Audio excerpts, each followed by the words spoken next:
আমরা ক্রিকেটার বলতে শুধুমাত্র বুঝি সচিন তেন্ডুলকর, MS ধোনি, বিরাট কোহলি এবং অন্যান্য প্লেয়ার যারা প্রতিনিয়ত ক্রিকেট খেলছেন বা ক্রিকেট খেলার সঙ্গে যুক্ত আছেন। আপনারা কি জানেন আসামের আইকন জুবিন গর্গও ক্রিকেট খেলতেন? হয়তো কখনো ওনাকে বড় বড় কোনো ক্রিকেটারদের সঙ্গে খেলতে দেখা যায়নি ঠিকই, কিন্তু আসামের ছোটোখাটো টুর্নামেন্ট খেলায় উনি অংশ নিতেন।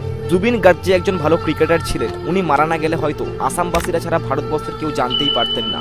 চলুন এই ভিডিওতে জুবিনদার কিছু ক্রিকেট খেলার দুর্দান্ত মুহূর্তগুলো দেখে নেওয়া যাক।